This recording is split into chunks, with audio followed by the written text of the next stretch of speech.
चलिए स्टार्ट करते हैं। अपन अपना टॉपिक चल रहा था राजस्थान के भौतिक प्रदेश, और उसमें अपन बातचीत कर रहे थे पूर्वी मैदानी भाग के बारे में। तो वो कंप्लीट हो चुका, ऑलमोस्ट सारा कंप्लीट है। तो जिसने पहले की क्लास नहीं ली है वो प्लेलिस्ट में जाके देख सकता है। आज अपन पूर्वी मैदान की विशेषताएं करेंगे, और देन उसके बाद अपन अपना नया भौतिक प्रदेश जो कि पेंडिंग अपना उसे स्टार्ट करेंगे। अगर अपन इसकी विशेषताओं की बात करें तो अपन बात करते हैं पूर्वी मैदान की विशेषताएं। सबसे पहले अपन ने जब क्लास स्टार्ट की थी तो अपन ने इसके बारे में बातचीत की थी। अपन जानते हैं भी राजस्थान के कुल क्षेत्रफल का 23% भाग पे फैला हुआ है। ये बात अपन ने स्टार्टिंग में की थी। अगर अपन बात करें यहाँ पे रहने वाली जनसंख्या की तो टोटल 39% जनसंख्या यहाँ पे निवास करती है।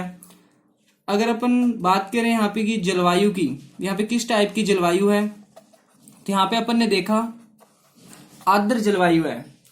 अगर अपन बात करें यहाँ की वर्षा की तो यहाँ पे जो वर्षा है 60 सेंटीमीटर से 80 सेंटीमीटर तक वर्षा होती है यहाँ पे। अगर अपन बात करें यहाँ पे मिट्टी की तो अपन जानते हैं जो पूर्वी मैदानी भाग है वो नदियों द्वारा लाए गए अवसाद से बना है। ठीक है, अवसाद से बना है। तो यहाँ पे जो मिट्टी है वो अपनी मिट्टी पाई जाती है जालोड़, दोमट, कछारी। ठीक है, आगे अपन अगर बात करें यहाँ पे फसल की तो यहाँ पे कौन सी फसल ज्यादा होती है, तो यहाँ से सबसे ज्यादा फसल होती है रबी की। ठीक है, और अगर अपन इसकी विशेषताओं में आगे चर्चा करें, अपन बात करते हैं यहाँ पे सिंचाई का कौन सा मेथड है। तो सिंचाई के लिए यहाँ पे दो चीजें काम में ली जाती है। पहली चीज कुएं और दूसरी चीज नलकूप। ठीक है, अगर अपन कुओं की बात करें तो कुओं से सबसे ज्यादा सिंचाई होती है अपने डिस्ट्रिक्ट जयपुर में, और नलकूपों से होती है अपने भरतपुर में। ठीक है, ये था अपना पूर्वी मैदानी भाग और इसकी थी कुछ विशेषताएं। और अगर इसमें अपन और आगे बात करें, अगर एक चीज और देख लें खनिजों के बारे में, खनिज तो यहाँ पे कौन से खनिज मिलते हैं, यहां से अपने को धात्विक और अधात्विक दोनों टाइप के खनिज मिलते हैं। ठीक है, तो ये थी अपनी पूर्वी मैदानी भाग की विशेषताएं। अब अपन आगे चलते हैं और अपना नया टॉपिक स्टार्ट करते हैं, और उसका नाम है दक्षिणी पूर्वी पठारी भाग।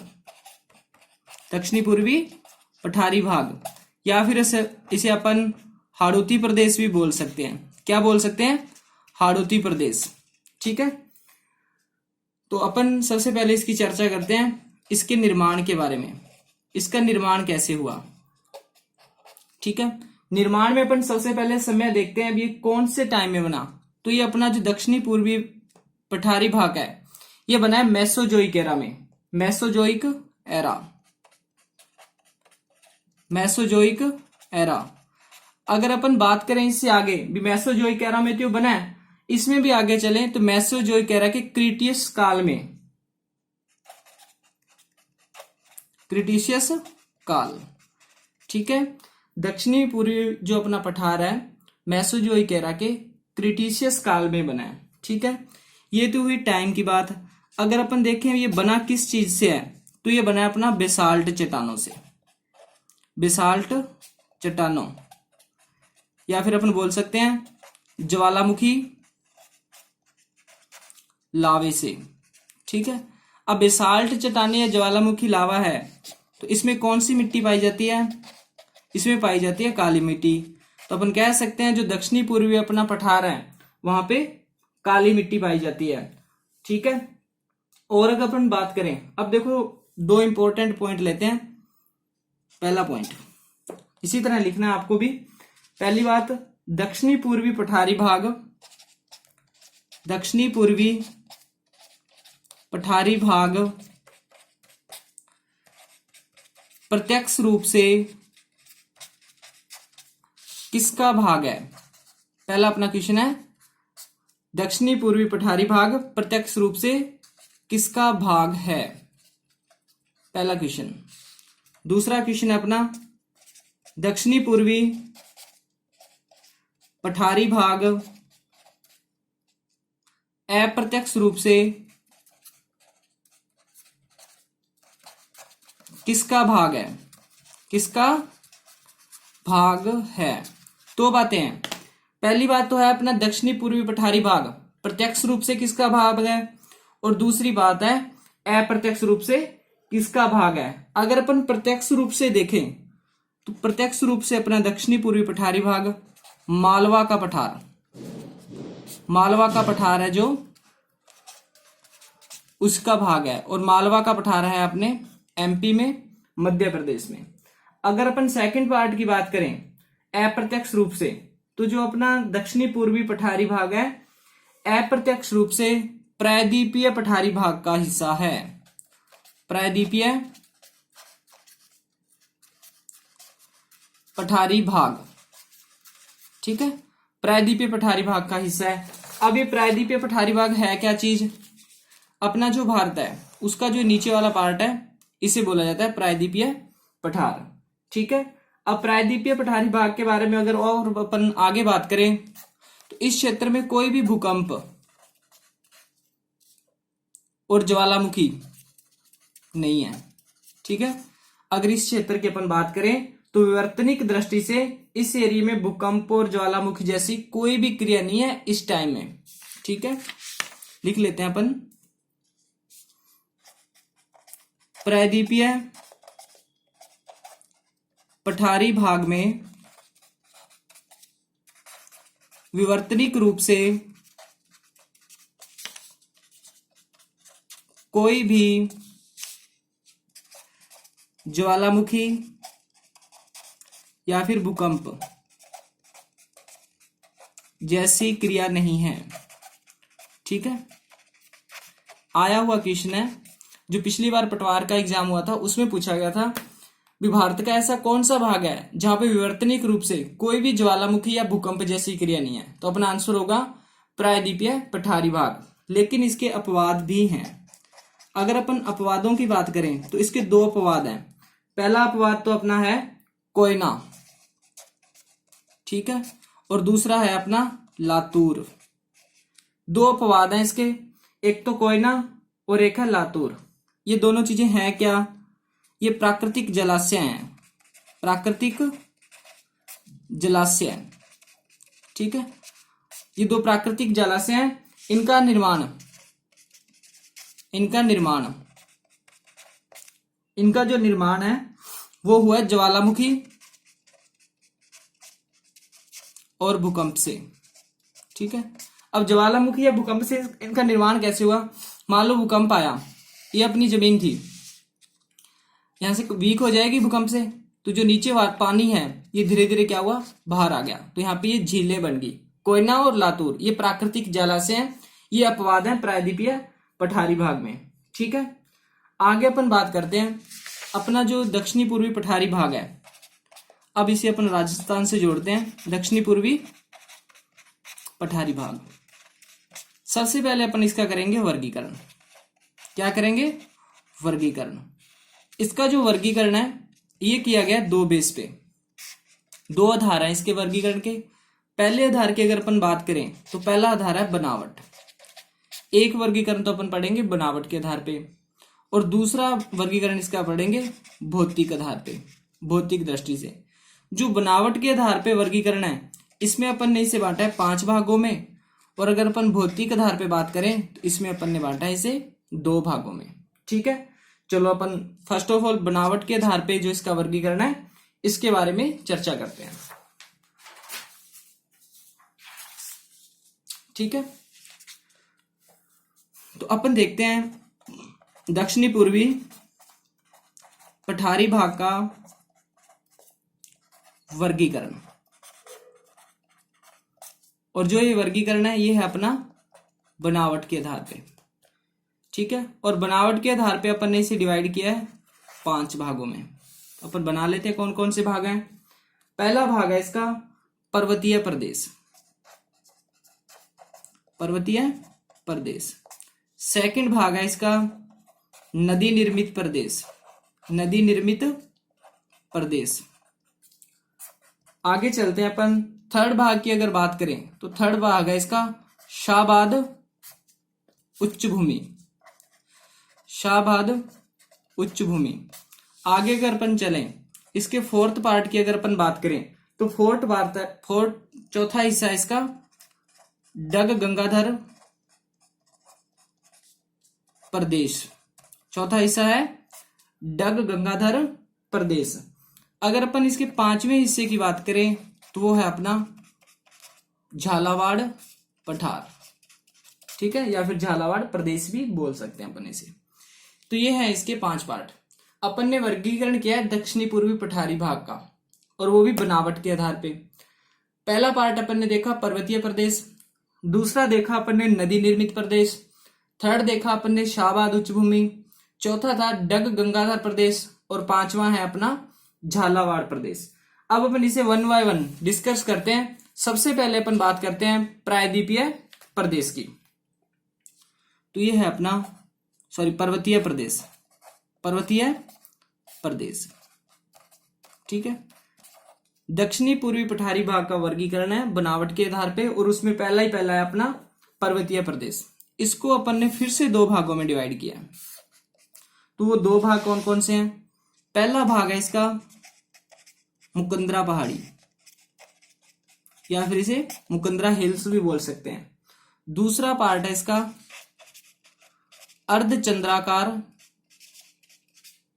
अर्धचंद्राकार पहाड़ी, ठीक है।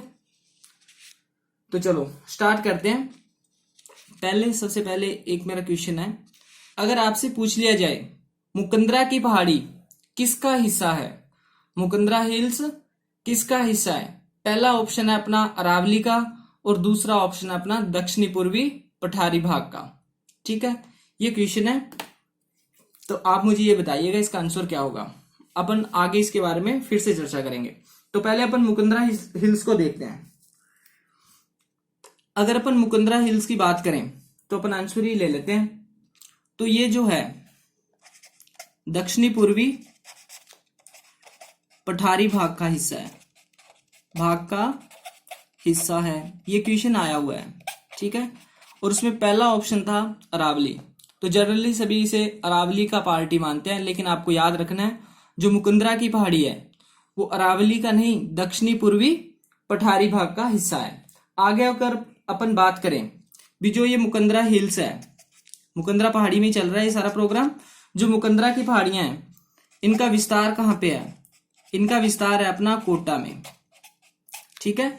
आपसे पूछ लिया जाए भी जो मुकंदरा हिल्स है इनका विस्तार सबसे ज्यादा कहाँ है, तो इनका सबसे ज्यादा विस्तार है कोटा में। अगर अपने क्वेश्चन आ जाए मुकंदरा की पहाड़ियों में सबसे ऊंची चोटी कौन सी है, सबसे ऊंची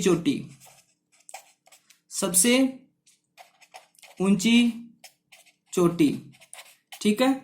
अगर अपने से पूछ लिया जाए सबसे ऊंची चोटी तो अपना आंसर होगा चंदवाड़ी, ठीक है। क्या आंसर होगा? चंदवाड़ी चोटी। और ये है कहाँ पे? ये है अपनी कोटा में, ठीक है। और एक और बात आपको जान के बहुत खुशी होगी, जो ये चंदवाड़ी चोटी है, चंदवाड़ी चोटी ये जो अपना दक्षिणी पूर्वी पठारी भाग है इसकी सबसे ऊंची चोटी है, सबसे ऊंची चोटी, ठीक है। अब देखो क्वेश्चन कैसे आता है। क्वेश्चन आता है एग्जाम में दक्षिणी पूर्वी पठारी भाग की सबसे ऊंची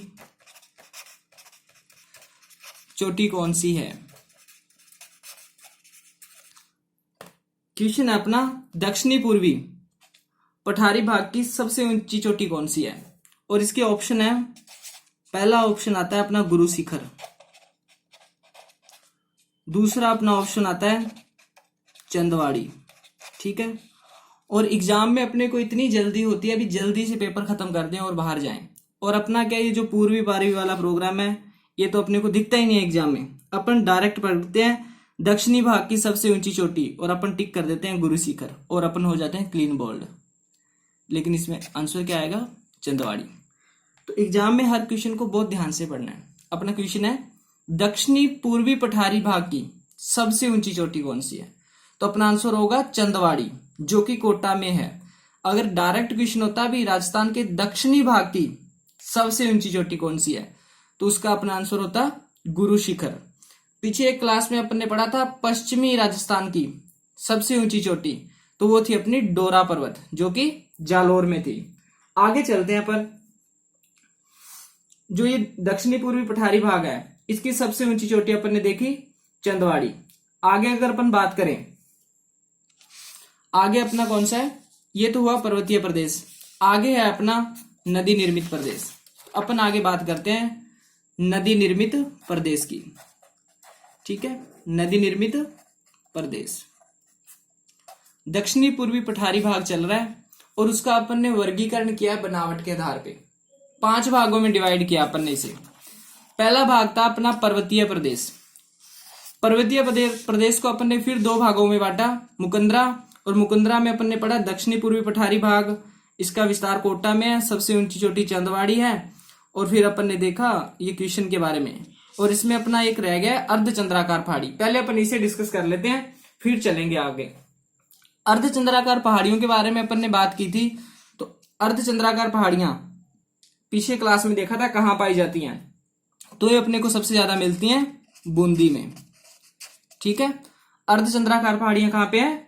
बूंदी में। और इस क्षेत्र, इस एरिया की यानी अर्धचंद्राकार पहाड़ियों की सबसे ऊंची चोटी की अगर अपन बात करें, सबसे ऊंची चोटी, तो वो होगी अपनी सतूर। एग्जाम में क्वेश्चन आ जाए दक्षिणी पूर्वी पठारी भाग में अर्धचंद्राकार पहाड़ियों की सबसे ऊंची चोटी कौन सी है, तो अपना आंसर आएगा सतूर। और एक बात और अपन ने अभी डिस्कस किया, दक्षिणी पूर्वी पठारी भाग की पहले नंबर की चोटी तो है चंदवाड़ी और दूसरे नंबर की चोटी कौन सी है? सतूर। दक्षिणी पूर्वी पठारी भाग की मैं नीचे लिख देता हूं, दक्षिणी पूर्वी पठारी भाग की चोटियां। ठीक है, तो पहले नंबर पे तो अपनी आएगी चंदवाड़ी जो कि कोटा में है। दूसरे नंबर पे अपनी आएगी सतूर जो कि बूंदी में है। और ये जो सतूर है ये अर्धचंद्राकार है। अर्धचंद्राकार क्या है? ये अर्धचंद्राकार पहाड़ी। ठीक है, अब अपना ये पर्वतीय प्रदेश 100% कंप्लीट है। आगे अपन बात करते हैं नदी निर्मित मैदान की। अगर अपन नदी निर्मित मैदान या नदी निर्मित प्रदेश की बात करें, अब नदी इस प्रदेश को बना रही है तो यहां पे एक नदी भी होगी। तो नदी है इस प्रदेश में चंबल।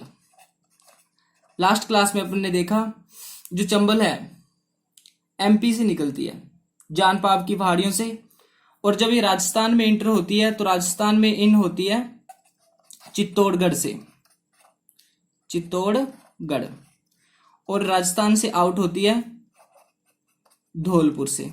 ये बात अपन ने की थी। चित्तौड़गढ़ में एक जगह है 84गढ़, यहां से इंटर हो रही थी।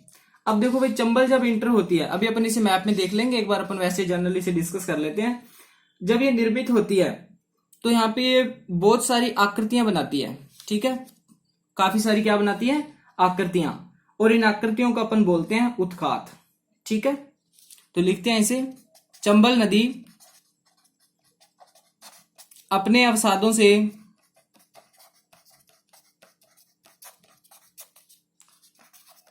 कुछ आकृतियां बनाती है, आकृतियां बनाती है, और इन आकृतियों को क्या बोला जाता है? उत्खात, उत्खात बोला जाता है। ठीक है, आगे अगर अपन बात करें, अब देखो नदी है तो नदी में हमेशा इसमें पानी रहता है और कंटिन्यूस ये चलती रहती है, तो इसमें क्या होता है? नई मिट्टी आती रहती है। ठीक है, तो इस लाइन को अपन कैसे लिखेंगे? चंबल नदी नवीन जालोड़ से,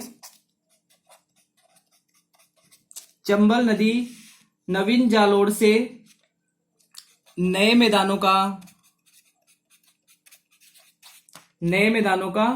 निर्माण करती है, नए मैदानों का निर्माण करती है।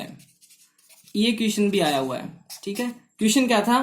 भी राजस्थान के कौन से हिस्से में चंबल नदी नए मैदानों का निर्माण करती है? तो अपना आंसर होगा दक्षिणी पूर्वी पठारी भाग। ठीक है, दक्षिणी पूर्वी पठारी भाग। आगे चलते हैं अपन। आगे ये हुआ नदी निर्मित प्रदेश, नदी यहाँ की एक चंबल ही है। तो देख लेते हैं एक बार अपन इसे हल्का सा मैप में। दिख रही है आपको ये चंबल, ये चित्तौड़गढ़ है, यहां से एंटर होती है, ठीक है। ये सारा हाड़ौती प्रदेश ही तो है, कोटा बूंदी बारां झालावाड़, यहाँ पे ये सारे प्रोग्राम कर रही है अपने। आगे चलते हैं अपन। तो नदी निर्मित प्रदेश कंप्लीट है। अब अपन बात करते हैं शाहबाद उच्च भूमि की।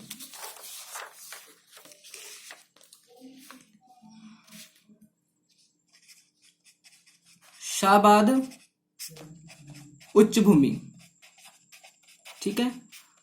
तो याद रखना अपन पढ़ क्या रहे हैं, दक्षिणी पूर्वी पठारी भाग और उसका भी वर्गीकरण। उसमें अपन ने 5 वर्गीकरण किए हैं टोटल। 2 अपन ने पढ़ लिए हैं, पर्वतीय प्रदेश पढ़ लिया और एक अपन ने नदी निर्मित मैदान पढ़ लिया। अब अपन आगे बात करते हैं शाहबाद उच्च भूमि की। शाहबाद उच्च भूमि, ये शाहबाद उच्च भूमि पहले तो है कहां पे, ये है बारां में, ठीक है। बारां की एक तहसील है शाहबाद, वहां पे है ये शाहबाद उच्च भूमि। आगे अगर अपन बात करें इसका आकार कैसा है, तो इसका आकार है घोड़े की नाल जैसा, घोड़े की नाल जैसा। अपन ने पीछे एक क्लास में पढ़ा भी था, अभी 12 में कैसी पहाड़ियां हैं, तो घोड़े की नाल जैसी पहाड़ियां हैं। अगर अपन इसकी आकृति की बात करें तो इस तरह से, ठीक है, इस तरह से होती है, घोड़े पैर में लगती है घोड़े के, उसे घोड़े की नाल बोलते हैं। तो शाहबाद जो उच्च भूमि है वो घोड़े की नाल जैसी है। और अगर अपन इसके बारे में बात करें शाहबाद उच्च भूमि के बारे में, तो शाहबाद उच्च भूमि में क्या हुआ, वर्षा हुई, तो वर्षा से एक अस्थायी झील का निर्माण हुआ है, अस्थायी झील का निर्माण हुआ है, ठीक है। शाहबाद जो उच्च भूमि है वहां पे वर्षा के कारण एक अस्थायी झील का निर्माण हुआ है, ठीक है। और इस झील का नाम है परवन झील। क्या नाम है, परवन झील। शाहबाद उच्च भूमि पढ़ रहे हैं अपन, जो कि 12 में है। इसका शाहबाद उच्च भूमि का आकार घोड़े की नाल जैसा है। इस क्षेत्र में वर्षा से एक अस्थायी झील का निर्माण हुआ है और उस झील को अपन ने बोला है परवन झील, ठीक है। आगे अगर अपन बात करें तो आगे आता है अपना डग गंगाधर प्रदेश। डग गंगाधर प्रदेश, ठीक है। जो डग गंगाधर प्रदेश है ये है झालावाड़ में, झालावाड़। इसके बारे में कोई ज्यादा डिटेल नहीं है, बस आपको इतना ही याद रखना है कि डग गंगाधर प्रदेश है वो है कहां पे, तो वो है अपना झालावाड़ में। इसके बाद में एक अपन ने वर्गीकरण किया था झालावाड़ पठार, या फिर अपन बोल सकते हैं झालावाड़ प्रदेश। तो झालावाड़ प्रदेश नाम से स्पष्ट है ये कहां पे है, झालावाड़ में, ठीक है। अगर अपन बात करें यहाँ की मिट्टी की, तो यहाँ पे मिट्टी पाई जाती है झालावाड़ के पठार में, काली मिट्टी, ठीक है। और सबसे ज्यादा राजस्थान में सबसे ज्यादा अगर काली मिट्टी पाई जाती है, काली मिट्टी, तो वो पाई जाती है अपने झालावाड़ में, झालावाड़ में, ठीक है। तो ये था अपना दक्षिणी पूर्वी पठारी भाग। इसके वर्गीकरण के बारे में अपन बातचीत कर रहे थे। बनावट के आधार पे इसका वर्गीकरण किया गया है। 2 वर्गीकरण थे, एक तो था बनावट के आधार पे और एक था भौतिक के आधार पे। तो अपन ने पहले बात की बनावट के आधार पे। इसमें अपन ने पर्वतीय प्रदेश पढ़ा, नदी निर्मित पढ़ा, शाहबाद उच्च भूमि पढ़ी, डग गंगाधर प्रदेश पढ़ा और उसके बाद में अपन ने पढ़ा झालावाड़ का पठार, ठीक है। अब अपना बचता है इसमें सेकंड पार्ट है जो कि भौतिक आधार पे। भौतिक आधार पे अगर अपन इसका वर्गीकरण करें तो 2 टाइप से किया गया है, उसके बारे में अपन चर्चा करेंगे नेक्स्ट क्लास में।